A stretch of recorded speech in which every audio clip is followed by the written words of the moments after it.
بسم الله الرحمن الرحيم. السلام عليكم ورحمة الله وبركاته. وعليكم السلام ورحمة الله وبركاته.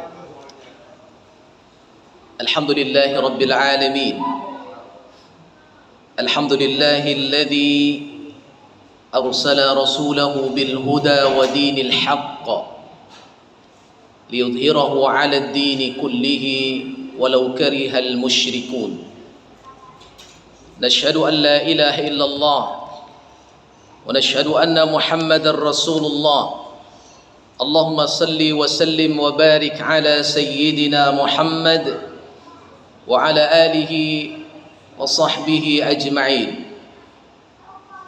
رب اشرح لي صدري ويسر لي أمري واحلل عقدة من لساني يفقه قولي.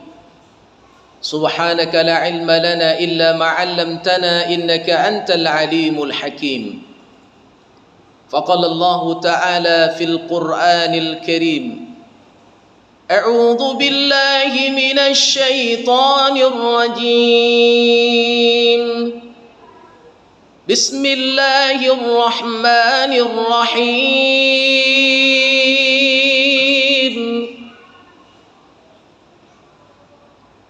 لقد كان لكم في رسول الله أسوة حسنة لمن كان يرجو الله واليوم الآخر وذكر الله كثيرا. وقال النبي صلى الله عليه وسلم: إنما بعثت لأتمم مكارم الأخلاق وفي لفظ أو مصالح الأخلاق. صدق الله العظيم وصدق رسول الكريم. Imam yang sama kita hormati, pengurus Masjid Al-Muhajirin, tokoh masyarakat cerdik pandai, ada juga bersama kita Bapak Haji Isa dari CRA, ibu-ibu sekalian, seluruh jamaah kaum muslimin wal muslimat rahimani rahimakumullah.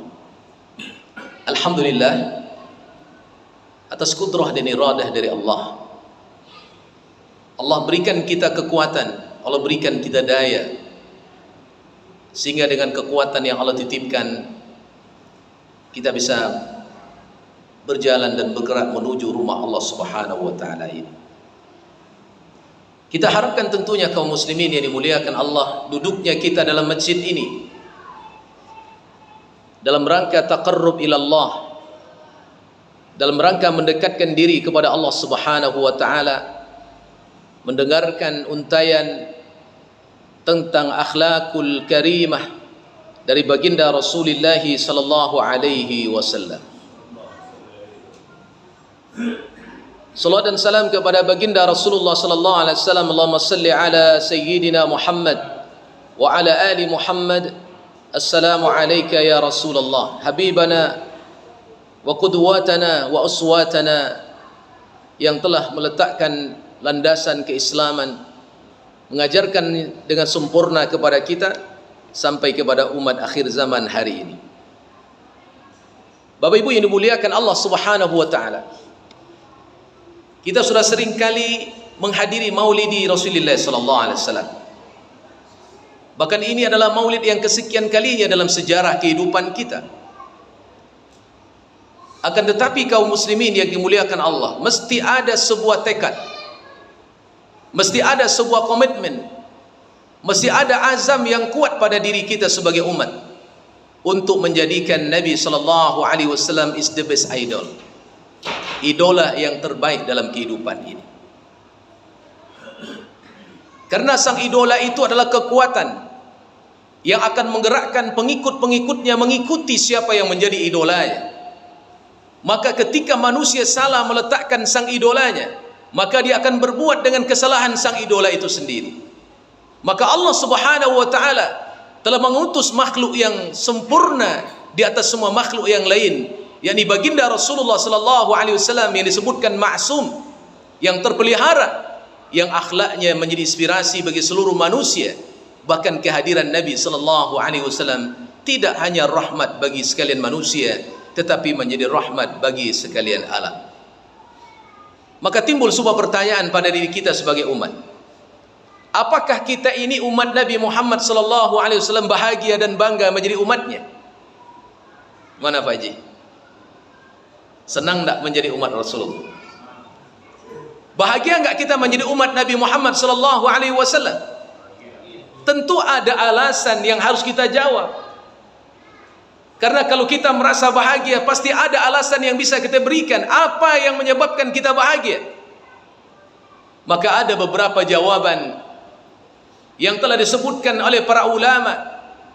Di antaranya Ibnu Qayyim Al-Jauzi menyebutkan, ketika umat ini bahagia menjadi umatnya Rasulullah sallallahu alaihi wasallam, yang pertama yakni bahwa kita umat Nabi Muhammad adalah umat yang pertama diberikan syafaat oleh Rasulullah sallallahu alaihi wasallam. Ketika nanti di akhirat semua umat merindukan syafaat dari para nabinya.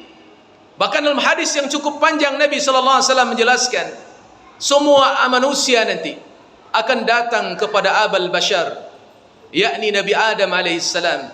Ya Abul Bashar, syafi'na, hai Bapak dari segala manusia, berilah kami syafaat. Kami anak cucumu sedang merindukan syafaat darimu. Lalu Adam alaihissalam angkat tangan. Aku tak bisa beri syafaat kepada kalian, karena aku dulu pernah melanggar aturan Allah subhanahu wa ta'ala. Ketika aku diciptakan di surga, lalu Allah subhanahu wa ta'ala menyuruh aku dan istriku menikmati surga. Wa kula minha ragadan haitsu syi'tuma. Tinggallah kamu berdua di surga dan makanlah apa yang kamu inginkan dari apa yang kalian inginkan kalian nikmati. Tapi wala taqraba hadhihi syajarah. Jangan kamu dekati pohon ini. Apa nama pohonnya? Siapa yang ngasih nama khuldi? Bu? Oh ibu. Siapa yang ngasih nama pohonnya pohon khuldi? Ajo tahu. Bang Ajo ini luar biasa. Ya Jo, siapa Jo? Iblis. Allah cuma ingatkan pohon ini akan membuat engkau terlaknat. Tetapi iblis hebat. Dia katakan syajaratul khuld. Pohon ini kalau engkau dekati, kalau engkau makan, kamu akan kekal di dalam surga ini. Makanya kalau ada orang suka memutarbalikkan fakta, berarti syaitan. Ya, yang suka memutarbalikkan fakta itu syaitan. Masya Allah. Datang kepada Nabi Ibrahim alaihissalam. Ya Ibrahim, bukankah engkau adalah Khalilullah, kekasihnya Allah? Berikanlah kami syafaat. Maka kemudian Nabi Ibrahim angkat tangan. Enggak bisa. Aku tak bisa beri syafaat kepada kalian. Kenapa ya Ibrahim? Aku pernah berbohong dalam hidupku. Bohong yang pertama, kata Nabi Ibrahim, ketika ayahku mengajakkanku untuk menyaksikan sayembara pertunjukan di waktu itu, aku beralasan aku tak bisa ikut dengan ayah. Aku sedang sakit perut.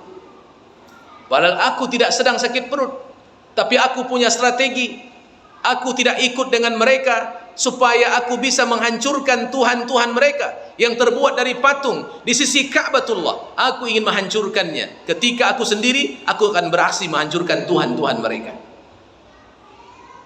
Yang kedua, aku berbohong ketika sang raja mengadili aku dan bertanya kepadaku, ya Ibrahim, pasti engkaulah orang yang menghancurkan Tuhan-Tuhan kami. Aku mengatakan, tidak, bukan aku yang menghancurkan. Kalian tengoklah, kampak besar itu bukan sedang di tanganku, tapi sedang berada di leher patung yang besar itu. Jangan salahkan aku. Kalian tanyakan saja patung besar itu, mungkin dia yang telah menghancurkan teman-temannya. Bodoh kau Ibrahim, masa patung bisa menghancurkan teman-temannya? Mana lebih bodoh aku ketimbang kalian? Sudah jelas patung tak bisa berbuat apapun, kalian sembah juga. Ibrahim berbohong, tetapi bohongnya di depan orang-orang yang angkuh dan mendurhakai Allah subhanahu wa ta'ala. Tersebab itu Nabi Ibrahim alaihissalam tak bisa memberikan syafaat. Dan intinya, puncaknya adalah datang kepada Rasulullah sallallahu alaihi wasallam memanglah Nabi yang diberikan izin oleh Allah Subhanahu wa taala untuk memberikan syafaat, dan kita umatnya diawalkan untuk mendapatkan syafaat dari Rasulullah sallallahu alaihi wasallam. Yang kedua, di akhirat nanti, yang pertama sekali diizinkan untuk meniti sirat itu adalah umat Nabi Muhammad sallallahu alaihi wasallam. Di situ ada syafaat Rasulullah sallallahu alaihi wasallam. Bagi orang yang mendapatkan syafaat Nabi, maka kemudian mereka begitu sangat mudah meniti sirat itu. Yang ketiga, kata Ibnu Qayyim Al-Jauzi, di antaranya umat yang pertama dipersilakan untuk memasuki surganya Allah Subhanahu wa taala adalah umat Nabi Muhammad sallallahu alaihi wasallam, karena pintu surga belum dibukakan Allah Subhanahu wa taala sebelum Rasulullah yang membuka pertama sekali pintu surga. Dan ketika dibukakan pintu surga, umatnya lebih awal disuruh oleh Nabi untuk memasuki surga Allah Subhanahu wa taala. Betapa dahsyatnya dan bahagianya kita menjadi umat Nabi Muhammad sallallahu alaihi wasallam. Kemudian apa lagi yang menjadi alasan? Di antaranya hadis Nabi sallallahu alaihi wasallam, inni mustaqun li ikhwani. Ketika Nabi duduk dengan para sahabatnya, lalu Nabi sallallahu alaihi wasallam berkata di tengah sahabat itu, aku sedang merindukan saudara-saudaraku. Hadir sahabat senior waktu itu, Abu Bakar As-Siddiq. Ia bertanya kepada Rasulullah, apakah engkau rindu kepada kami ya Rasulullah? Bukankah kami ini saudaramu? Tidak. Aku tidak sedang rindu kepada kalian, karena kalian bukan saudara-saudaraku. Bal antum ashabi. Akan tetapi kalian adalah sahabat-sahabatku. Siapa sahabat Nabi? Orang yang berjumpa dengan Nabi, sezaman dengan Nabi, beriman dan percaya kepada Nabi. Abu Jahal sezaman enggak dengan Nabi?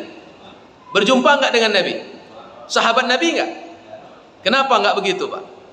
Tidak beriman kepada Rasulullah. Maka sahabat Nabi, orang yang berjumpa dengan Nabi, kemudian bertemu dengan Nabi, sezaman dengan Nabi, dan kemudian mereka beriman dengan Rasulullah. Lalu siapa yang dimaksudkan oleh Nabi sallallahu alaihi wasallam saudaranya itu? Maka Nabi mengatakan, mereka adalah orang yang tak berjumpa denganku, tak sezaman denganku, tetapi mereka percaya kepadaku. Siapa yang dimaksudkan Nabi? Kitalah umat Nabi Muhammad sallallahu alaihi wasallam. Disebutkan oleh Nabi dengan istilah saudaranya Rasulullah sallallahu alaihi wasallam. Senang enggak menjadi saudara Nabi? Kalau ada orang kaya di kampung kita, Jo, lalu dia merantau ke Kerinci, dialah orang paling kaya di sini. Lalu ditanya orang kepada Ajo, Ajo tahu enggak bapak yang paling kaya itu? Apa kata Ajo? Oh, sekampung Jambo tu. Rumahnya melancik-lancian di rumah Mbok. Padahal belum tentu, mungkin jaraknya 10 kilo dari rumah Ajo.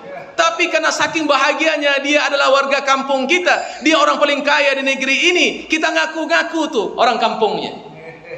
Saudara bukan, jarak rumah juga jauh, tapi sudah ngaku begitu bahagia. Apalagi menjadi saudaranya Rasulullah sallallahu alaihi wasallam. Betapa bahagianya kita umat ini, Masya Allah. Maka oleh karena itu, ibu bapak yang muliakan Allah, malam ini saya ingin mengajak komitmen kita. Betulkah kita ingin menjadikan Nabi itu sang tauladan? Betulkah kita ingin menjadikan Nabi itu sang idola? Ini yang harus menjadi catatan kita. Karena kata Nabi SAW dalam hadis yang datang dari Abi Hurairah yang diriwayatkan oleh Imam Al-Bukhari, Nabi SAW mengatakan, kullu ummati yadkhuluna al-jannah, seluruh umatku itu, kata Nabi, akan masuk surga. Amin. Tapi hadisnya belum titik, Pak Haji, masih koma baru. Illa man aba, kecuali orang yang enggak mau masuk surga. Emangnya ada orang enggak mau masuk surga di dunia ini? Bertemu orang baru siap mabuk, dia siuman dari mabuknya, ditanya agamanya Islam, kalau ditanya, bang mau masuk surga atau masuk neraka, apa jawabnya? Baru saja selesai berzina, dia Islam, baru bermaksiat dosa besar, kita tanya, dur sadar dari zinanya, mau surga atau neraka? Surga. suka melawan kepada suami, tiap hari dia melawan kepada lakinya. Ditanya masuk surga atau masuk neraka? Surga. Tak ada satu orang pun yang ingin masuk neraka. Tapi kenapa Nabi mengatakan ada orang enggan masuk surga? Sahabat pun bertanya dengan kalimat Nabi ini. Qila wa manil ladzi ya'ba ya Rasulullah? Siapa yang engkau maksudkan orang yang enggan tidak mau masuk surga itu ya Rasul? Maka Nabi mengatakan, man ata'ani dakhalal jannah wa man asani faqad aba. Orang yang ikut dan taat mengikuti sunnahku, mengikuti apa yang aku lakukan, mereka cinta, memperjuangkannya, membelanya, maka apa kata Nabi SAW? Ialah orang yang masuk surga. Wa man asani faqad aba. Orang yang durhaka, menyelisihi dan tidak mau ikut Nabi SAW, mereka lah orang yang durhaka dan tidak mau masuk surga. Maka kita ingin menjelaskan malam ini sunnah-sunnah Nabi yang biasa dalam kehidupan sehari-hari, yang dilakukan Nabi, yang terkadang belum terbiasa kita melakukan. Walaupun kita sudah tahu, tapi terkadang sering kita abaikan. Bapak Ibu yang dimuliakan Allah Subhanahu wa taala. Makanya Allah menyebutkan Rasul itu hadir bukan hanya untuk manusia, tetapi bahkan menjadi rahmat bagi sekalian alam. Al-Anbiya ayat 107. Wa ma arsalnaka illa rahmatan lil alamin. Bagaimana Allah menggambarkan Rasul itu rahmatan lil alamin? Maka dijawab oleh Allah dalam surah Yunus ayat 58. Qul bi fadlillahi wa bi rahmatihi fabidzalika falyafrahu huwa khairum mimma yajma'un. Katakan ya Muhammad, bi fadlillah, dengan karunia dari Allah, wa bi rahmatihi, dengan rahmat dari Allah, fabizalika falyafrahu, dengan keduanya kata Allah bergembiralah kalian, bahagialah kalian, huwa khairum mimma yajma'un, kedua-duanya kata Allah lebih tinggi nilainya ketimbang dunia dan apapun yang kalian kumpulkan dari dunia ini. Para ulama tafsir mengatakan, apa ini maksud dengan bi fadlillah? Bifadlillah bimakna kata ulama yakni ni'mal Islam wa ni'mat hidayah. Bukankah hadir Nabi SAW membawa Islam? Bukankah hadir Nabi adalah membawa hidayah? Maka ketika saudara-saudara kita berada pada nikmat Islam dan nikmat hidayah, kata Allah Subhanahu wa taala, itulah sumber kebahagiaan yang sesungguhnya. Dan kemudian apa kata Allah? Huwa khairum mimma yajma'un, semuanya lebih baik dari semua dunia dan segala isinya. Itulah disebutkan bahwa Rasul itu rahmatan lil alamin. Karena Islam ini datang adalah agama rahmat. Tidak benar orang mengatakan Islam itu ditegakkan dengan ujung pedangnya Nabi. Tidak. Tidak benarlah Nabi dikatakan Islam itu ditegakkan dengan agama teroris. Tidak benar. Karena sesungguhnya Islam itu datang adalah agama kasih sayang. Kalaulah Islam itu agama yang keras, agama yang disebut orang radikal, tentu kemudian ketika Nabi melakukan Fathu Mekah, tidak ada lagi orang-orang Yahudi yang hidup di zaman itu. Tetapi Nabi tidak. Nabi berdiri dengan begitu sangat gagahnya, dengan senyum yang merekah, dengan kalimat kasih sayang dan penuh keindahnya persaudaraan. Apa kata Nabi SAW? Hazal yaum yaumul marhamah. Hari ini adalah hari kasih sayang. La farqa bainal Arab wal Ajam. Tidak ada perbedaan antara orang Arab dan bukan orang Arab. Barang Nabi mengatakan, barang siapa yang masuk rumah Abu Sufyan, Abu Sufyan belum muslim waktu itu, maka dia aman. Jangan kalian mengganggu orang-orang yang kafir zimmi yang berada menjadi tetanggaku. Kalau mereka mengganggunya, berarti sama dengan mengganggu aku, kata Nabi SAW. Islam datang dengan wibawa rahmat, wibawa kasih sayang yang luar biasa. Karena jiwa orang-orang beriman tidak ada kebencian, melainkan adanya kasih sayang. Innal ladzina amanu wa amilus salihat sayaj'ala lahumur rahmanu wudda. Karena sungguhnya orang yang beriman itu dalam jiwa dan hati mereka tersematkan indahnya kasih sayang. Jadi kalau ada orang saling membenci, itu dipertanyakan imannya. Karena Islam itu datang bukan agama yang saling membenci, Islam itu datang, agama yang menyebarkan indahnya kasih sayang. Masya Allah, Bapak Ibu yang dimuliakan Allah. Makanya Nabi kita adalah sumber tauladan. Bahkan orang yang tidak dalam Islam pun mengakui kehebatan Rasulullah sallallahu alaihi wasallam. Apalagi kita umatnya, wajib berbangga dan bahagia menjadi umat Nabi sallallahu alaihi wasallam. Dalam surah Al-Ahzab ayat 21 tadi dibacakan ananda kita, Allah memberikan kata kunci yang mendasar kepada Rasulullah. Laqad kana lakum fi Rasulillahi uswatun hasanah. Sungguh pada diri Nabi itu ada suri tauladan yang terbaik. Kata fi Rasulillah, maka ulama menjelaskan kata fi ini adalah asyumuliyah, mencakup semua kehidupan Nabi SAW, kecuali yang enggak bisa dicontoh itu yang takhsis, yang dikhususkan kepada pribadi Nabi dalam amal tertentu. Contoh, Nabi itu istrinya lebih dari 4. Jangan Pak Roji nanti 9 pula istrinya. Nanti ditanya orang, kenapa Pak Roji 9? Mencontoh Nabi. Satu. Ya. Nabi SAW diwajibkan baginya qiyamul lail. Bagi umat ini sunat muakkad. Sebab kalau seandainya hukumnya wajib bagi umat ini salat malam, maka dosa kita hampir tiap malam. Ya Pak? Karena sering tak salat malam. Ya kan? Berat. Makanya diberikan afdaliyah. Bagi orang yang paham tentang janji Allah dan Rasulnya, maka dia akan berdiri sepertiga malam, karena dia adalah afdal yang luar biasa. Tapi tidak diwajibkan seperti diwajibkan kepada Rasulullah sallallahu alaihi wasallam.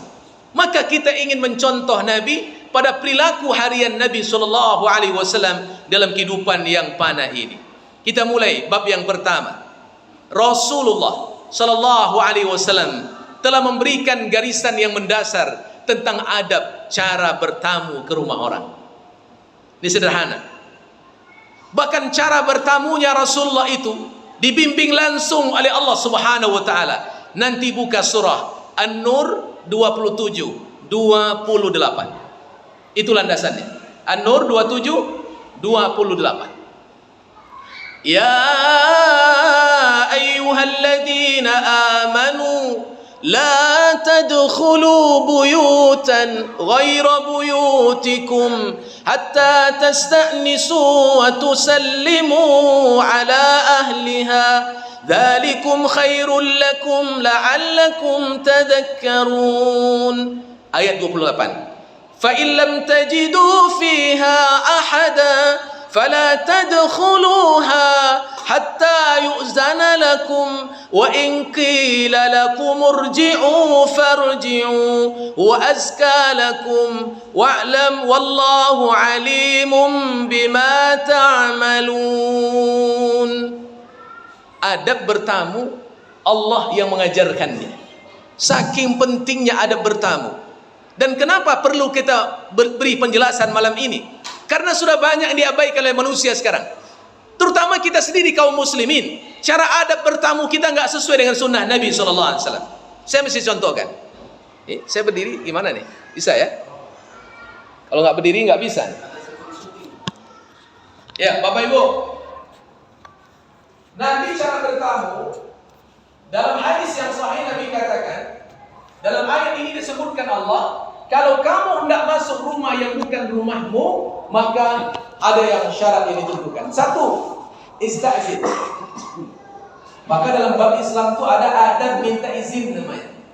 Adab minta izin. Masuk rumah yang bukan rumah kita, wajib minta izin. Apa cara minta izinnya? Yakni dengan cara mengetuk pintu. Kalau rumah orang yang besar sekarang kan nggak pakai ngetuk pintu, pakai pencet kan? Ya kan? Bahkan salamnya bukan lagi kita yang salam, tombol yang salam. Ya kan? Apakah tombol yang salam itu mewakili salam kita? Tidak. Ya, itu salam yang didesain dengan teknologi. Mesti kita jumpa salam lagi. Nggak cukup mewakilkan salam itu. Ya, nah masya Allah. Ini pintu rumah. Saya tanya Bapak Ibu, Nabi cara ngetuk pintunya begini, atau begini, atau Nabi palingkan begini? Yang mana yang benar? Sejajar dengan pintu, Nabi menghadap pintu, atau mereng dari pintu? Kenapa merek? Mana tahu yang membuka pintu adalah wanita yang nggak terlihat. Mana tahu yang membuka pintu itu wanita, jadi nggak terlihat wajahnya. Jadi terlihat nanti apa? Suaranya aja. Oh, suaranya aja. Berarti orangnya nggak datang, dengan suara aja ya. Masya Allah. Ibu-ibu, menurut ibu-ibu kira-kira gimana? Nabi merengkan wajahnya atau menghadap pintu? Mereng. Kenapa, Bu? Baik. Dalam hadis riwayat Imam Bukhari dan Muslim diberikan jawaban oleh Nabi. Kenapa Nabi sallallahu alaihi wasallam tidak menghadap pintu? Apa kata Nabi sallallahu alaihi wasallam? Innama ju'ilal istizanu li ajlil absar. Itu jawabannya. Karena Nabi sallallahu alaihi wasallam untuk menjaga pandangan matanya agar tidak terlihat aurat para penghuni rumah di dalamnya. Makanya ibu, kalau ada orang ketuk pintu, yang pertama diambil adalah ambil jilbab darurat. Pasang dulu jilbabnya, Bu. Ya, Bu. Ini ibu-ibu zaman sekarang bukan pasang jilbab dulu, dijigokkan dulu lewat jendela. Tengoknya bapak-bapak tuh gagahnya luar biasa. Mak gantengnya mak jangan. Bersolek kawan dulu. Ibu kok tahu sih? Di sini tak ada. Ya. Bersolek, bermake up pula dulu. Pakai pula minyak wangi, cip-cip dulu. Baru dibukakan pintu, dia sapa masnya. Cari siapa, Mas? Setan. Enggak boleh. Ya, Bu, enggak boleh, Bu. Ambil jilbabnya, kemudian baru bukakan pintu. Enggak harus bersolek-solek dulu. Kalau suami pulang, bersolek lah. Ya kan? Ini enggak, suami orang udah pulang diketuk pintu bersolek dia. Suami dia pulang bawa minyak goreng saja. Ini masalah ini. Nah, ibu bapak yang muliakan Allah Subhanahu wa taala, dan Nabi mencontohkan 3 kali ketuk. Hadis yang menjelaskan ini banyak nih. Ketuk pertama, Assalamualaikum. Yang kedua, tinggikan suaranya lebih tinggi. Assalamualaikum. Yang ketiga, tinggikan lagi lebih tinggi. Assalamualaikum. Kalau tidak ada orang yang membukakan pintu 3 kali ketukan kata Nabi, maka kamu pulanglah ke rumahmu. Ini sulit mengamalkan ini. Kita berapa kali ketuk? Sekali aja. Ya. Bahasa Al-Qur'annya apa? Fa illam tajidu fiha ahadan fala tadkhuluha. Kalau kamu tak menemukan seseorang dalam rumah itu, jangan nyelonong masuk.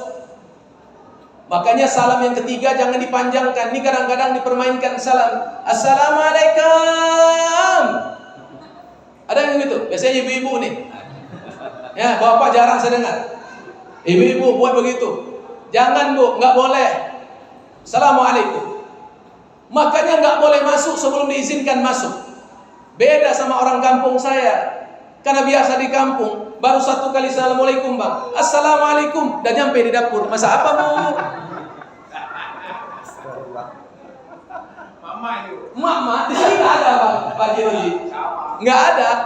Saya tanyalah ibu-ibu tuh, kenapa ibu begini perlakuannya di kampung? Udah biasa, Ustaz. Nggak ada saling curiga, kami udah saling percaya.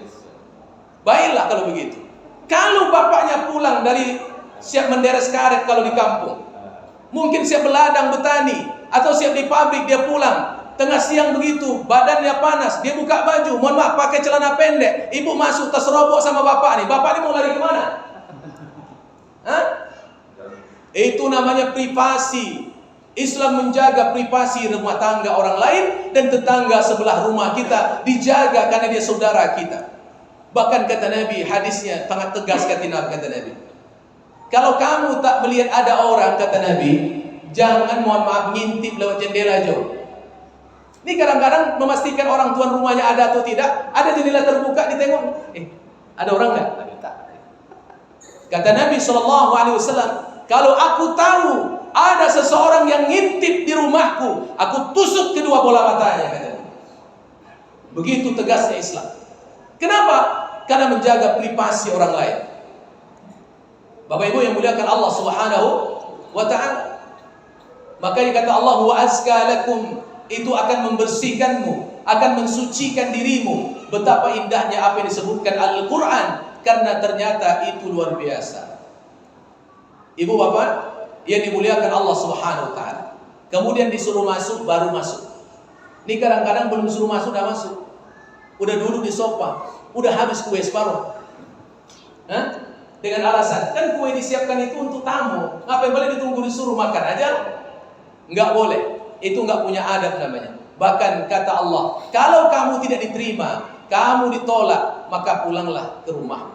Wa in qila lakum murji'u, kata Allah, farji'u. Kalau kamu disuruh pulang, maka pulanglah. Makanya yang bertamu wajib menyebutkan nama kalau ditanya oleh penghuni rumah. Karena Nabi SAW juga mengajarkan begitu. Ada sahabat datang kepada rumah Nabi, lalu ditanya, siapa anda? Ana ya Rasulullah. Siapa kamu? Ana ya Rasulullah. Siapa kamu? Ana ya Rasulullah. Nah, ya gak sebut nama, gak boleh kata Nabi. Sebutkan nama kita siapa dan apa tujuan kita bertamu. Islam mengajarkan seperti itu. Masya Allah, betapa indahnya adab dan budaya Islam yang diajarkan. Dan ini contoh langsung dari Rasulullah Sallallahu Alaihi Wasallam. Ini yang pertama. Yang ringan-ringan dulu kita bahas. Yang kedua, adab bertemu dengan saudara, laki-laki sama laki-laki, perempuan sama perempuan. Tentunya bagaimana Islam mengajarnya. Inilah adab cara Islam mengajarkan budaya senyum itu menjadi pahala dan sedekah. Makanya dalam ilmu-ilmu hari ini diajarkan senyum itu Jo mesti 227 Jo. Berapa Jo? Apa tuh Jo? Bu, senyum itu 227 Bu. Apa 227 Bu? Melebar ke samping kanan, 2 ke samping kiri, 7 detik. Ini harus dicontohkan. Siapa yang mau dicontoh? Abang saya. Ya bang, sini Pak. Ini kalau mau dipraktekkan nggak bisa nyambung nanti. Caranya bagaimana? Abang di situ. Dia dilihat sama ibu. Terlihat Bu? Islam mengajarkan bertemu dengan saudaramu adalah tabassumuka liwajhi akhika laka sedekah. Ini kan teorinya begitu. Tapi prakteknya sulit terkadang.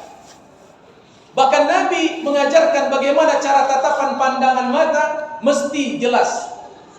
Contoh, ini kalau begini nanti caranya nyambung nggak di hati atau tidak? Ya, intinya persoalan muslim itu komunikasi itu nyambung. Ya, assalamualaikum. Apa kabar bang? Sehat, masya Allah. Ya, ini kan nyambung kan? Kalau tatapan mata saya tidak begitu ini, contohnya. Assalamualaikum. Sehat bang, apa kabar abang? Sehat. Ini kan ada orang ngomong lihat langit, dia ngomong sama kita, ada nggak? Ada. Ini nyambung nggak di hati Bang? Nggak nyambung. Contoh yang ketiga. Assalamualaikum. Apa kabar bang? Sehat bang? Dia merunduk aja, iya kan? Ini enggak. Ini laki-laki sama laki, ibu-ibu sama ibu-ibu. Nanti jangan pula laki-laki ibu sama ngomong ditatap wajah begini, nanti kacau. Ya kan? Ini letaknya harus benar. Kemudian harus seimbang, gestur tubuhnya itu harus berhadapan langsung. Jangan nanti wajahnya begini, dia berhadapan dengan cara yang berbeda. Contoh, assalamualaikum. Tapi saya begini ngomongnya. Abang begini, saya begini. Assalamualaikum, apa kabar bang? Sehat bang? Ini nggak nyambung. Ya Bu, nggak nyampe ke hati. Makanya 227 senyumnya bagaimana? Sebelum jumpa udah senyum. Assalamualaikum. Apa kabar bang? Udah nama sehat selalu ya. Selamat jumpa lagi bang. Assalamualaikum. Saya masih senyum tuh 7 detik kemudian. 7 detik kemudian belum lagi bang. Terus selesai ceritanya. Cepat kali. Aman nanti tuh. Ya kan? Kemudian Nabi mengajarkan, kenapa Islam mengajarkan pertemuan dua muslim yang bersaudara itu kalau dia berjabat tangan menggugurkan dosa di antara keduanya. Ya kan?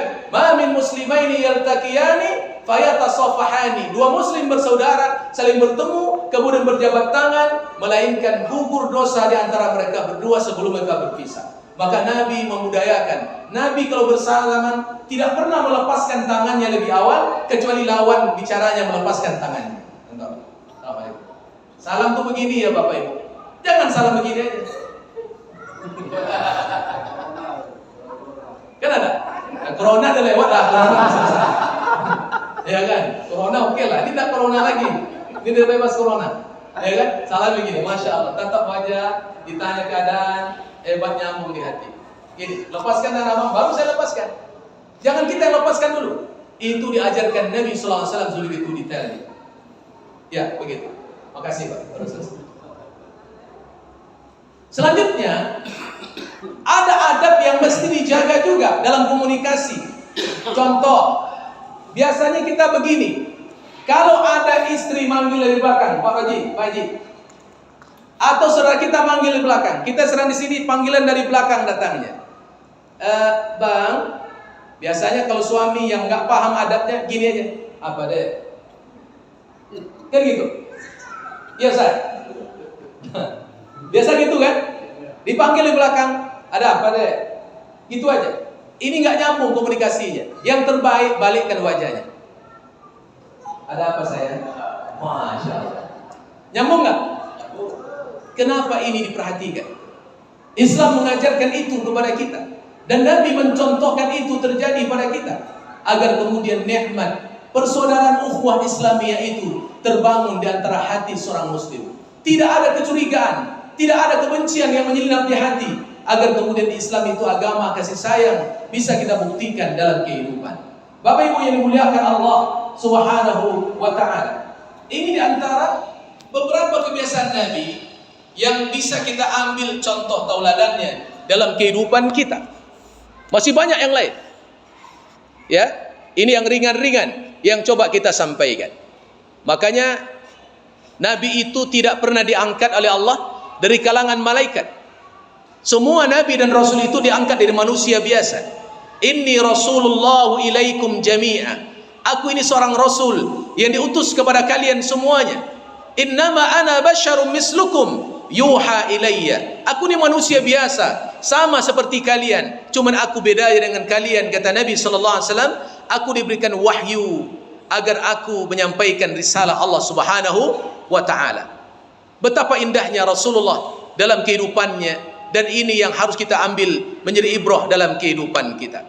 Yang ketiga, sunnah Nabi SAW yang ketiga yang perlu dibiasakan adalah sunnah ketika makan.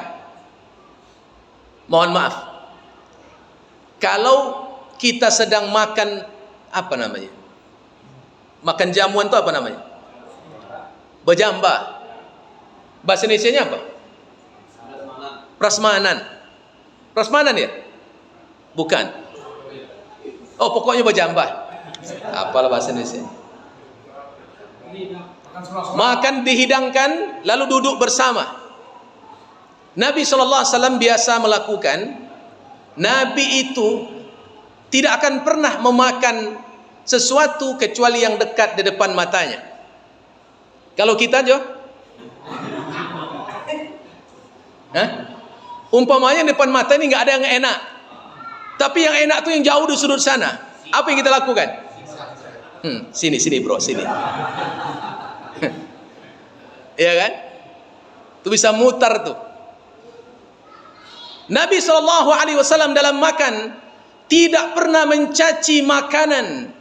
Maka apa kata Sayyidah Aisyah? Kalau aku sedang memasakkan untuk Nabi, kalau masakku enak, maka Nabi banyak makannya. Tapi kalau masakku terasa kurang enak mungkin sama Rasul, maka Nabi sedikit makannya. Namun Nabi tak pernah mengatakan salah terhadap makanan yang aku masak. Ya kan? Bapak pernah jujur nggak makanan ibu tak enak? Pernah. Kalau bapak jujur ditanya ke ibu, enak nggak masakannya, kata ibu, kurang enaknya ini, kurang asam garammu. Kira-kira perasaan ibu yang masak gimana? Marahnya dia, kesal kan? Maka itulah dusta yang dibolehkan. Ketika istri bertanya nanti masakan enak atau tidak enak, boleh berdusta. Enaknya bang, Masya Allah, nggak ada makanan seenak ini di dunia. Iyalah tak ada. Garamnya keasinan sekali. Hijau mata abang makannya. Tapi cobalah jujur, pasti istri akan tersinggung. Nabi SAW tak pernah mencela makanan. Ya, makanya kalau kita makan Bapak Ibu, jangan dicela makanan. Ini kadang-kadang kenapa dosa-dosa arisan itu banyak? Karena baru saja mencicip makanan mulai-mulai berbisik kepada tetangga, kurang garam ya bu ya, tak pandai bu kok masak tu. Ya, itu biasa kejadian begitu. Kenapa? Suka mencaci makanan. Udahlah, kalau tak enak kurangi makannya, kalau enak menambah makannya. Itu aja rumusnya, sederhana Nabi katakan. Yang ketiga, Nabi SAW tidak pernah menyisakan makanan di piringnya. Inilah yang kita khawatirkan waktu kondangan. Budaya umat Islam ketika walimatul urus itu belum islami dalam pola makan. Apalagi walimah itu di gedung daerah, di hotel berbintang, karena makanannya enak-enak. Ikan bakar masuk, panggang ayam masuk, rendang masuk, 4 potong daging di dalam piringnya. Nanti dia makan dibinji aja satu-satu, sikit-sikit aja dicicipnya, ditaruh lagi, nanti terbuang ke tong sampah. Orang yang di akhir datang tidak dapat sambal, karena sambal yang sudah terbuang ke tong sampah. Ini orang mubazir, temannya syaitan. Budaya itu terkadang terjadi dalam kehidupan kita. Siapa yang melakukan itu? Kita juga umat Islam. Makanya budayakan bagaimana Rasul itu makan, diambil secukupnya. Kalau rasanya dia nambah, ya tambah lagi. Jangan ambil melanjung tinggi tapi tak termakan, itu mubazir. Tak mungkin lagi dibalikkan lagi ke tempatnya. Ini budaya yang terkadang tidak islami, yang kita juga belum mengamalkan sunnah Nabi SAW. Yang keempat, Nabi SAW dalam sunnah makan itu selalu suka menjilatkan tangannya agar kemudian semua nasi yang ada habis ke dalam perutnya. Saya masih ingat dalam bab ini kalimat mak saya waktu kecil dulu. Nah, jangan berimah nasimu nak, jangan berserak nasimu nak, karena nasi yang berserak itu menangis dia sayang. Bahasa orang tua dulu nangis. Saya nggak paham kenapa disebut menangis. Ah, tak nangis dia mak, diam-diam aja nasi itu. Dalam bahasa Nabi bukan menangis memang. Kamu tidak tahu, kata Nabi, di mana titik keberkahan nasi itu. Apakah nasi yang tersisa yang tidak engkau makan, atau nasi yang telah habis dalam perutmu itu? Boleh jadi yang tersisa itu yang berkah yang datang untukmu. Orang tua dulu membahasakan menangis dia nak. Itu bahasa mereka. Tapi itulah makna Nabi SAW. Maka menjilat tangan. Islam jangan dikatakan menjilat tangan tu jijik, enggak. Yang dijilat tangan sendiri, kan bukan tangan sebelah. Iya kan? Lahir kau kawan siap makan, jilat. Nah, itu iya. Tetapi Nabi SAW untuk pasangannya, Nabi saling menjilatkan tangannya. Masya Allah. Sanggup nggak bu? Ibu-ibu nanti tangan makan, nanti suami jilat tangan, sanggup nggak? Oh berat. Kalau bahasa simbolnya saling suapin. Kapan manusia saling suapin dalam rumah tangga? Ada 2 keadaan. 1, ketika pengantin baru. 2, ketika makan tak sedap lagi, barulah istri bertanya, suapin bang. Cobalah bapak-bapak ni ketika sehat ajo begini disuapin. Bertambuh makan ajo jadi. Ikulah sakit baru disuapin. Mana ada selera lagi. Coba sehat-sehat disuapin. Masya Allah. Janganlah tunggu dah sakit. Makanya kadang-kadang ibu-ibu ni, kadang kita ni salah juga bapak. Nanti anaknya minta makan. Bang, pak, makanlah pak. Sana kita sekali. Tak ada piti. Makan di luar aja. Nanti udah sakit ditanya, kamu makan apa nak? Papa belikan nak. Iya kan? Ketika sehat anaknya, keluarganya nggak mau pernah diajak makan, maka perlu juga mejeng sekali. Refreshing itu makan sore atau makan malam bawa keluarga. Malam minggu pergilah keluar sebentar. Jangan diadu sate-sate terus di rumah. Carilah juga varian makan yang juga. Disitulah harmonisasi rumah tangga itu terjadi. Itu dilakukan Nabi SAW,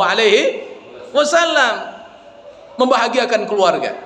Makanya saya ingatkan Bapak Ibu yang muliakan Allah, ini menjadi bagian terpenting Nabi SAW. Makanya Sayyidah Aisyah mengatakan, saking romantisnya Rasulullah ketika makan dan minum. Aku pernah minum, kata Aisyah, aku pakai gelas, Maka setelah aku minum, Rasul meminta gelasku. Di mana bibirku aku letakkan tadi, disitulah Rasul meletakkan bibirnya. Beda sama Muhammad zaman sekarang. Di mana bibir istri tadi, di situ dilarikannya bibirnya ke arah yang lain.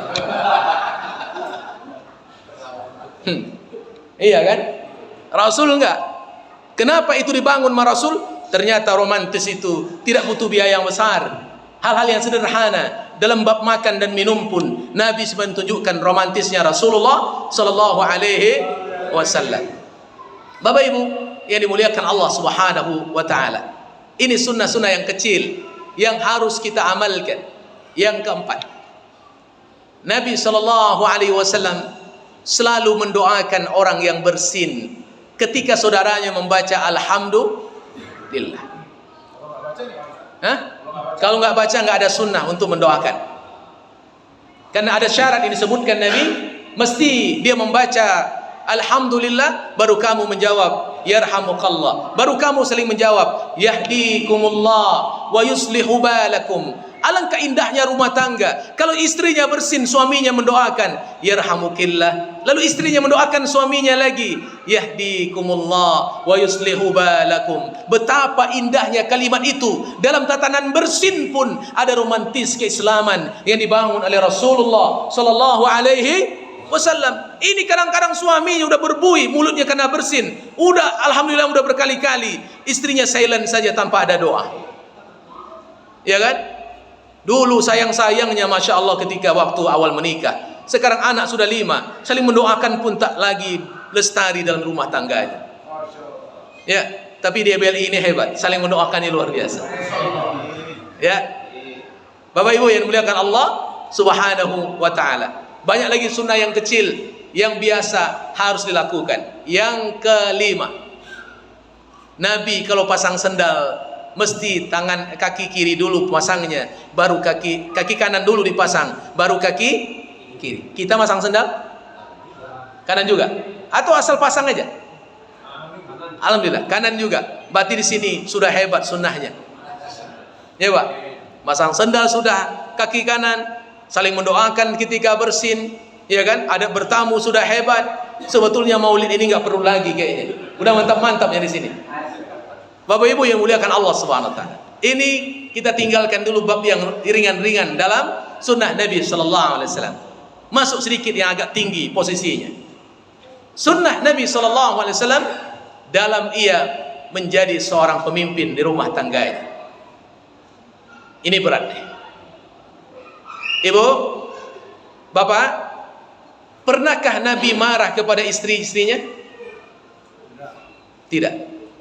Kita sekarang sering marah. Kalau sering marah ikut Nabi atau milih si Nabi? Si Nabi. Berarti kita nggak ikut Nabi. Nabi itu nggak pernah marah. Mungkin kita pernah marah, manusia biasa kita. Tapi jangan lanjutkan terus marah itu. Karena marah itu akan membuat retaknya sebuah ikatan yang selama ini sudah dibingkai dengan indah. Jaga dengan baik. Sebab pernikahan itu kata Allah adalah misaqan ghalidha. Janji yang kokoh yang mesti dijaga dan dipertahankan. Makanya ibu-ibu, doakan kami para suami ini setiap keluar dari rumah agar matanya terjaga, agar hatinya hanya ke ibu saja. Bisa nggak? Bu, ibu mendoakan suami ini untuk dapat duit banyak aja atau kesetiaan? Bu, mana ibu pilih? Suami setia, pitinya ado, piti banyak tapi suami berkhianat. Dua-duanya ada. Piti banyak sayang. Berarti piti banyak Sayang. sayang. Itulah bapak-bapak di BLI. Pitinya banyak, Sayang. orangnya penyayang. Masya Allah. Makanya orang seperti TV itu ini orangnya penyayang. Iya. Yang suaminya yang dapat istri mana? Istrinya aja. Bahagia luar biasa. Penyayang. Masya Allah. Itulah yang dikatakan Nabi SAW jawab, khairukum li ahli wa ana khairukum li ahli. Menjadi yang terbaiklah kamu dalam rumah tanggamu. Saya adalah laki-laki atau suami terbaik dalam rumah tangga saya. Maka saya masih ingat waktu saya tinggal di sini.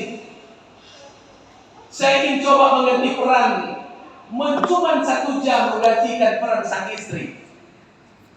Ternyata memang nggak sanggup. Makanya ibu-ibu itu pekerjaannya 24 jam. Perlu Bapak paham. Ibu-ibu rumah tangga itu pekerjaannya 24 jam. Mulai terbit matahari sampai terbenam mata suami. Masya Allah. Ulang lagi. Pekerjaan ibu-ibu 24 jam, terbit matahari sampai terbenam mata suami. Bahkan belum terbit lagi matahari, matanya sudah terbit dulu membangunkan suami dan anak-anaknya. Itu ibu-ibu. Terbenam mata suami baru dia bebas tugas. Dan ngorok di atas bantal bapaknya. Apa kata ibu? Merdeka. Alhamdulillah. Baru selesai itu Pak. Kalau enggak belum selesai. Beratnya tugas ibu. Makanya Masya Allah, suatu kali waktu saya masih di sini, anak saya masih kecil, Ipa Khairia masih kecil. Istri lama nggak ke pasar, lalu dia nuntut, Bi, boleh nggak Umi ke pasar? Ah, boleh. Pergi pasar jam. Bi, ini anak sedang tidur. Nanti kalau nangis, ini ada susu bantu sebagai wakil ASI dulu, supaya nggak lama nangis. Ada SOP-nya Bi. Pakai SOP Ustaz. Standar operasional prosedur buat susu anak. Udahlah, baru 10 menit anak pergi, anak dalam ayunan pun menangis. Ingat rumus dibilang istri, ada SOP buat susunya. Panasnya segini, timbangan susunya segini, airnya segini. Maka dibuatlah. Sudah dibuat susu itu, diaduk, dikocok, kemudian dimasukkan ke mulut anak. Anak bukan makin diam, makin kencang nangisnya. Apa dalam hati saya? Ya Allah, mungkin aku kurang ikhlas. Ya, mungkin saya kurang ikhlas. Pulang ke rumah, istri tanya, kok masih menangis anak bang? Iya, udah buatkan susunya, udah. Tapi sama caranya, kok masih nangis? Mungkin Abi kurang ikhlas, mungkin gitu.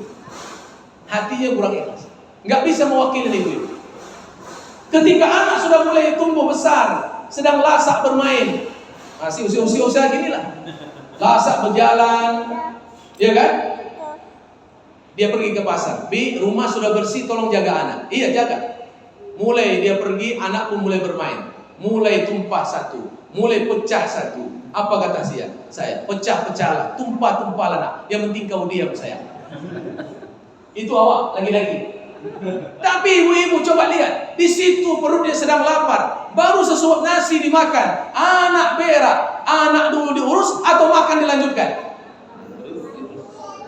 Ditinggalkan nasi, anak diurus diceboin, nanti makan lagi, pahit-pahit ditelan juga. Itu ibu-ibu, Masya Allah. Kita nggak bisa mewakili ibu-ibu. Makanya jangan abaikan ibu-ibu rumah tangga. Hormati mereka, muliakan derajat mereka, hai para suami. Saya ibu dinaikkan begitu, besar lubang hidungnya. Masya Allah. Iya, Islam begitu. Ya Bu. Makanya ibu-ibu wajib dihormati. Tapi jangan hanya begitu. Ibu-ibu juga wajib hormati kami para suami. Ya kan? Makanya yang suka melala. Tahu melala? Suami pulang kerja, istri tak ada di rumah.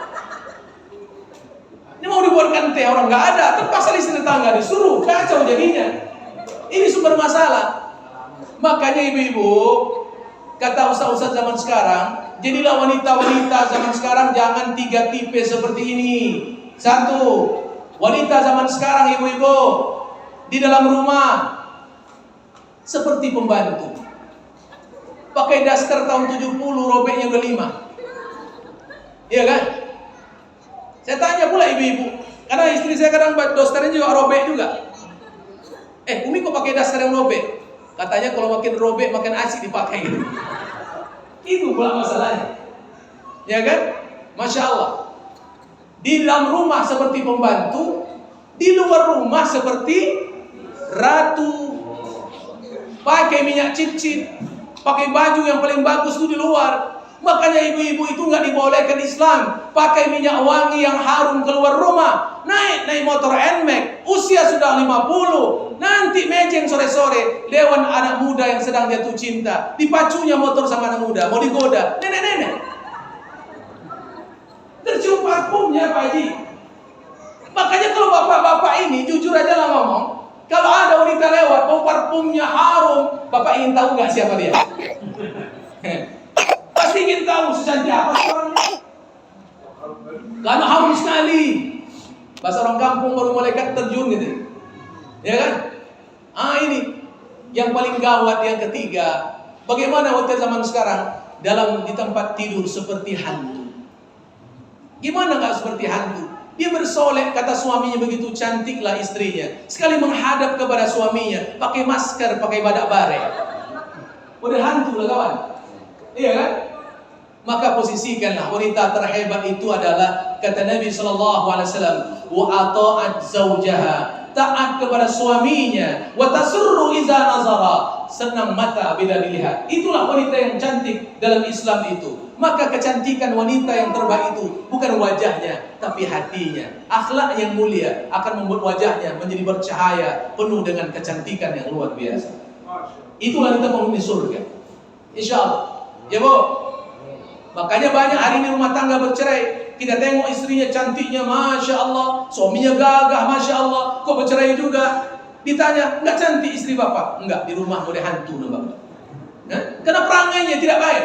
Wajah yang cantik itu hilang karena akhlak yang tidak baik. Wajah yang gagah itu hilang karena akhlak yang tidak baik. Tapi kalau akhlaknya baik, walaupun wajahnya biasa-biasa saja, tapi hatinya mulia, disitulah indahnya Islam mengajarkan kita. Maka oleh karena itu, maka Rasul mengajarkan bagaimana indahnya rumah tangga. Maka Nabi SAW masih mensempatkan sesibuk apapun dia, masih sempat membantu istrinya masak, masih sempat menjahit bajunya sendiri, masih sempat menjahit sendalnya sendiri. Sesibuk apa sih kita dibandingkan Rasulullah? Kok ada waktu untuk istri?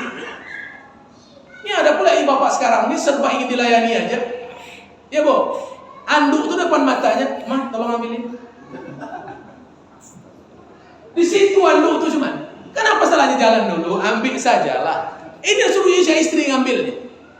Ya Pak. Yo. Ini terpaksa aja jadi ikon. Ini sudah lama ketemu itu. Ya, Masya Allah. Jangan semua ingin dilayani. Mesti kita mandiri juga jadi seorang suami. Itu indahnya Rasulullah Sallallahu Alaihi Wasallam. Makanya Nabi itu Islam mengajarkan kalau kamu pun marah kepada istrinya, maka pukullah dia. Dan bahasa fikihnya, memukul istri itu ternyata dengan apa bahasanya? Kemonceng apa itu? Didi yang kecil. Ya, bukan aku lidi banyak. Itu matilah istri awak. Apa artinya? Memukul itu dengan kasih sayang.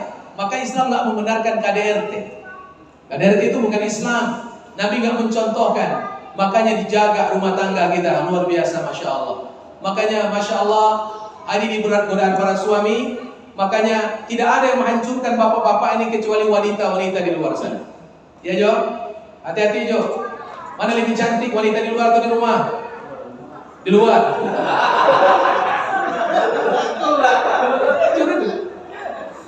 Saya salut dengan Ajo, berarti dia normal sebagai laki-laki. Tapi ada kalimat dia yang lebih cantik. Apa dia? Cantik di luar Ustaz, tapi lebih cantik yang di rumah. Ya. Di situ dia kata kuncinya. Ya. Makanya saya sebagai Ustaz pun hari ini dulu sering melayani ibu-ibu curhat. Tapi sekarang mulai tidak dilayani lagi. Saya alihkan kepada ustazah.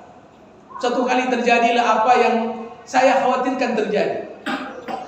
Ada ibu-ibu ngaku jamaah saya, WA saya, Ustaz, iya. Tolong doakan saya, nasihatin saya. Kenapa ibu? Suami saya selingkuh. Yalah, sebagai ustaz tentu berempati, memberikan dukungan moral, diberi nasihat, sabar, sholat malam, begini. Banyaklah ceritanya. Sampai 3 bulan, kemudian dia curhat, saya layani. Bulan yang ketiga, kemudian dia katakan begini, Ustaz mohon maaf, rumah tangga saya nggak bisa saya pertahankan. Saya bercerai dengan suami saya. Sabar ya Bu, panjang lagi nasihat saya. Tapi apa enggak enaknya Jo? Dia kirim foto dia ke yang cantik ke WA saya. Oh, menggeletik aja. Ustaz cantik Ustaz. Bukan tak cantik, tapi ini fitnah. Sejak itulah saya nggak lagi layani curhatnya ibu. Kalau curhat juga datang ke Miso, ada istri saya di situ, enggak apa-apa, nangis-nangislah, tapi ada bini saya di situ. Bodoh, nangis-nangislah. Nanti kalau datang ke rumah, tiba-tiba dia nangis, istri saya pulang dari pasar, dia nangis, gimana tuh ceritanya? Ada apa fitnah? Siapa ini? Hah? Siapa ini? Nah ini masalah. Makanya doakan juga kami ustaz-ustaz nih, agar lurus jalannya, agar tidak terpindah di luar sana. Iya. Bapak Ibu yang dimuliakan Allah Subhanahu wa taala. Ini bagaimana menjaga rumah tangga itu. Makanya Islam itu indah. Islam itu telah ditunjukkan Nabi SAW. Kalau Nabi pernah dicuekin istrinya, pernah sekali. Aisyah pernah cuek kepada Nabi sekali. Kemudian Hafsah pernah cuek kepada Nabi sekali. Karena mereka menuntut dunia. Selebihnya mereka tidak lagi menuntut dunia kepada Nabi SAW. Maka kami para laki-laki hancur oleh wanita, maka wanita-wanita zaman sekarang hancur oleh harta. Ya Bu, makanya kalau ibu-ibu arisan, yang paling ibu tengok pertama tas kawan, baju. Walaupun sama dapat jatah baju, tapi cara jahitnya berbeda, itu heboh tuh satu wirid. Cantik baju ibu ya, di mana ibu jahit, kan sama dasarnya. Itu heboh. Makanya kalau bapak sering bawa ibu-ibu sore-sore menceng, kalau naik motor, pasti telinga kita kena bisik, lewat berupa mewah. Cantik juga rumah seperti ini ya bang ya. Iya nggak Bu? Bu? Ya. Jujur aja lah. Iya kan? Wanita begitulah. Makanya kalau wanita cinta kepada dunia, suami tak punya iman, maka wanita yang cinta dunia bisa menjerumuskan suaminya ke neraka. Apabila tidak, setiap mau tidur dia bisik, bang, udah 20 tahun kita menikah, masa kijang kapsul terus bang? Tengok tetangga sebelah Pajero bang, masa abang nggak bisa? Nggak bisa deh. Abang kan sekantor sama dia, kerja abang pangkatnya juga sama. Dia kok bisa punya kebun sawit, punya itu tidak? Sama seperti kita. Pokoknya aku nggak mau tahu bulan depan Ramadan yang akan datang kita pulang kampung mesti Pajero loh bang. Oh, tiap malam dibisikkan. Dia cinta kepada suami istrinya. Akhirnya dia melakukan sesuatu yang menyimpang. Ini bahayanya. Tapi kalau wanita-wanita yang insya Allah tawadhu dan dia taat kepada suami, bersyukur terhadap harta yang diberikan, tidak larut oleh dunia, maka rumah tangganya akan luar biasa dan akan bahagia. Nabi SAW sudah mencontohkan hal yang demikian. Nah oleh karena itu Bapak Ibu yang muliakan Allah, mari bersama kita bingkai hidup ini berdasarkan sunnah Nabi SAW. Hal yang terbesar sampai hal yang terkecil dalam kehidupan Nabi kita abadikan dalam kehidupan kita, agar apa yang disebutkan Nabi, kita menjadi umatnya yang layak mendapatkan syafaat dari Rasulullah SAW. Mudah-mudahan Allah Subhanahu wa taala membimbing kita semua, memberikan kekuatan kepada kita untuk mampu mengikuti Nabi sallallahu alaihi wasallam dalam semua apa yang dilakukan Nabi, untuk kita budayakan dalam kehidupan kita sehari-hari. Amin ya rabbal alamin. Aku qouli hadza wa astaghfirullahaladzim. Assalamualaikum warahmatullahi wabarakatuh. Waalaikumsalam warahmatullahi wabarakatuh. Astaghfirullahaladzim. A'udzu billahi minasyaitonir rajim. Bismillahirrahmanirrahim. Alhamdulillah rabbil alamin. Wassalatu wassalamu ala asyrafil anbiya wal mursalin wa ala alihi wa sahbihi ajma'in. Allahumma ighfir lana dhunubana wa liwalidayna warhamhuma kama rabbayana shaghira wa li jami'il mu'minina wal mu'minat wal muslimina wal muslimat al ahya'i minhum wal amwat bi rahmatika ya arhamar rahimin. Ya Allah, bimbinglah kami, tunjukilah kami agar kami mampu mentauladani Rasulullah sallallahu alaihi wasallam. Berikan kami kekuatan ya Allah untuk mampu menghidupkan sunnahnya dalam kebiasaan Nabi sehari-hari, sehingga menjadi perilaku yang bisa kami tiru dan kami lakukan ya Allah. Ya Arhamar Rahimin, bimbinglah kami dan ahli keluarga kami untuk mencintai Rasulullah sallallahu alaihi wasallam, meletakkan cinta kepadamu dan kepada Rasulullah di atas segala cinta dari semua cinta yang ada ya Allah, sehingga kami layak mendapatkan cinta dari ridhamu, mendapatkan syafaat dari Rasulullah Muhammad sallallahu alaihi wasallam. Allahumma ya Arhamar Rahimin, kumpulkan kami dengan Rasulullah dalam jannahmu ya Allah. Kumpulkan kami dengan Rasulullah dalam jannatul firdausmu ya Allah. Kumpulkan kami dengan Rasulullah berdampingan dengannya ya Arhamar Rahimin. Dan jarakkan kami dengan Rasulullah, karena sungguhnya kami merindukan berdampingan dengan Rasulullah sallallahu alaihi wasallam. Allahumma rabbana taqabbal minna innaka antas samiul alim wa tub alaina innaka antat tawwabur rahim. Allahumma rabbana atina fid dunya hasanah wa fil akhirati hasanah wa qina adzaban nar. Walhamdulillahi rabbil alamin. Subhanakallahumma wa bihamdik asyhadu an la ilaha illa anta astaghfiruka wa atubu ilaik. Assalamu alaikum warahmatullahi wabarakatuh. Waalaikumsalam warahmatullahi wabarakatuh.